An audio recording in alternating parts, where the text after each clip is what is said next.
চোরের চুরিতে, সেটা চাকরি হোক, আবাস হোক, রেশন হোক, কয়লা হোক, বালি হোক, যে কোনো কিছু, মানুষের মান ইজ্জত হোক, যাতে ক্রিমিনালের কাজে না কেউ বাধা দিতে পারে সেই জন্য পুলিশের ব্যবহার। আর যদি কেউ এই সরকারি পদ্ধতিতে যে লুট চলছে, অত্যাচার চলছে, সেইটার বিরুদ্ধে নিরপেক্ষ মিডিয়া হোক, সাধারণ মানুষ হোক, তারা কেউ কোনো কথা বললে তাদের মুখ বন্ধ করবার জন্য পুলিশ। এই কদিন আগে যদি আমরা উদাহরণ খুব ভালো করে দেখতে পাই, এটা স্পষ্ট হয়ে যাবে যে বিকাশ ভবনের সামনে যারা চাকরিহারা, যারা যোগ্য, সরকারি পদ্ধতিতে চাকরি চুরি হয়েছে। শাসক দল, কোনো নেতা, তারা টাকা তুলতেই পারেন আমি চাকরি দেব বলে, কিন্তু চাকরি দিতে পারে একমাত্র সরকার। অর্থাৎ এই ক্রিমিনালদের সঙ্গে সরকারের একটা সিদ্ধান্তের ফলেই তবে এই চাকরিটা চুরি হয়েছে, টাকা তোলা হয়েছে এবং সেটা হজম হয়ে গেছে। সবাই জানে কারা করেছেন। দুর্ভাগ্যজনক যে আমাদের সম্মানীয় মুখ্যমন্ত্রী, তিনি এই যে পদ্ধতিতে চাকরি চুরি হয়েছে সেটাকে আড়াল করতে চেয়েছেন, ক্রিমিনালদের আড়াল করতে চেয়েছেন, এবং যে অযোগ্যরা তার নেতাদের বা তার পার্টিকে টাকা দিয়েছে সেইটাকে লুকোতে চেয়েছেন। এবং ফলশ্রুতিতে বারবার হাইকোর্টের division bench, supreme court list দাও, লিস্ট দাও, লিস্ট দাও বলার পরে তারা লিস্ট দেয়নি। এবং সবথেকে ইন্টারেস্টিং, কারা যোগ্য, কারা আসলে যোগ্য, সেই লিস্টটা দিতে পারছে না সরকার এবং সরকার পরিপোষিত এসএসসি।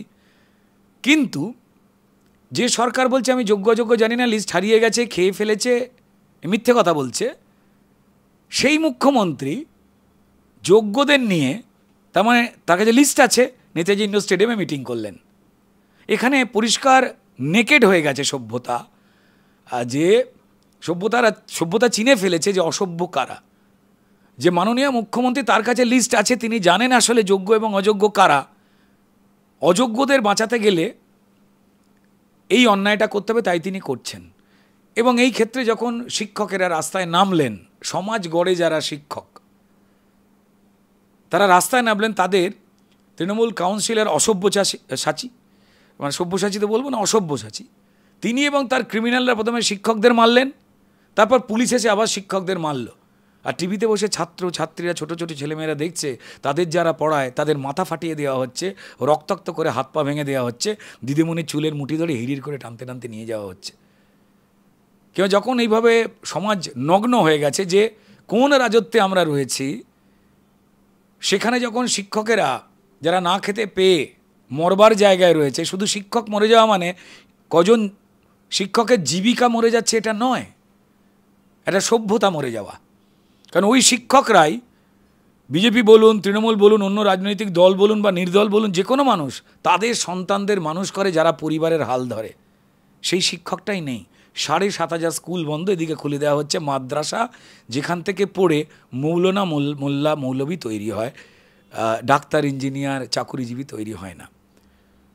তো ক্রিমিনাল এলো তৃণমূলে, তারা মারল শিক্ষকদের, তারপর পুলিশ এলো, তারা মারল শিক্ষকদের। কেন সত্যি কথা বলবে? কেন তোমাদের চাকরি যারা চুরি করেছে তারা কেন মুখ খুলবে? এই অসহনীয় জায়গাতে আমরা রয়েছি এবং পরিষ্কারই সব জায়গায় অনুব্রতায়ন করে দিয়েছেন মুখ্যমন্ত্রী। যে প্রসঙ্গে আলোচনা হচ্ছিল, একটু ভাবলেই খুব স্পষ্ট হয়ে যাবে যে এই অনুব্রত মণ্ডল যখন পাথর, কয়লা, বালি চুরির জন্য জেলে গেলেন, এখন বেলে আছেন। উনি নিরাপরাধ প্রমাণিত হননি, শর্ত সাপেক্ষে বেলে আছেন। আমার দেশের নিয়ম অনুযায়ী যে আদালত ওনাকে বেল দিয়েছে,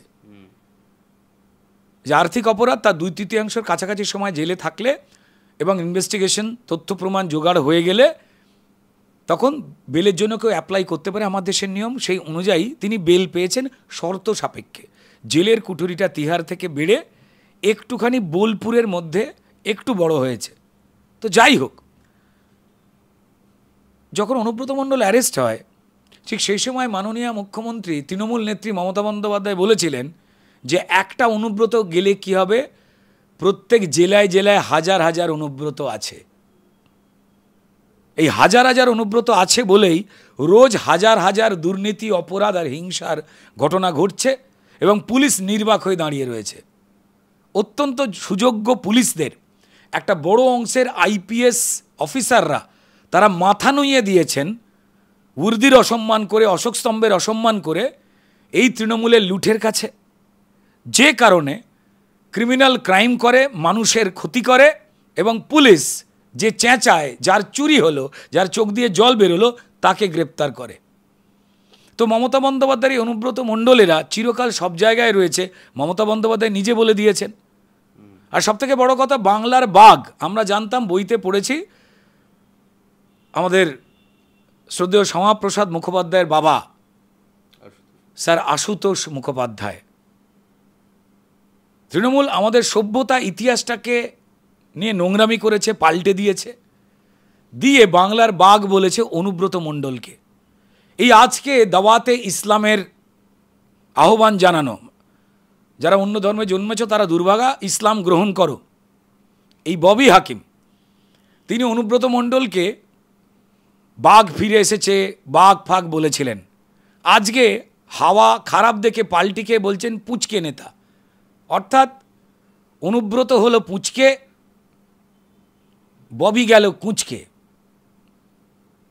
ববির কোথাও কি যেন গেছে মোচকে। তো এটা হচ্ছে আসল বাস্তব, একটা বড় খেলা চলছে এখানে।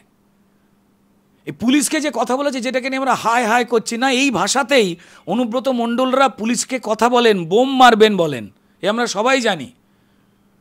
তৃণমূলের অনুব্রত মণ্ডলরা প্রত্যেক জেলাতেই পুলিশকে এইভাবে কথা বলেন, কারণ পুলিশ মন্ত্রী মমতা বন্দ্যোপাধ্যায় তিনি পুলিশকে দিয়ে আর ক্রিমিনালকে দিয়ে লুট করান মানুষের। পুলিশ আর ক্রিমিনাল এক টেবিলে বসে ভাত খায়, মানুষ মারার টাকা দিয়ে তারা ভোগবিলাসের চুরির জীবন যাপন করে। ওপর মহলের কিছু আইপিএসের নির্দেশে, আবার বলছি, লোয়ার তলার যারা পুলিশ রয়েছে তারা এত খারাপ নয়, কিন্তু ক্রিমিনালকে ধরলে, আর ক্রিমিনাল মানেই তৃণমূল সবাই জানে, ক্রিমিনালকে ধরলেই তাদের ট্রান্সফার হয়ে যাবে, ওপর মহলের রাজীব কুমারেরা রেগে যাবে।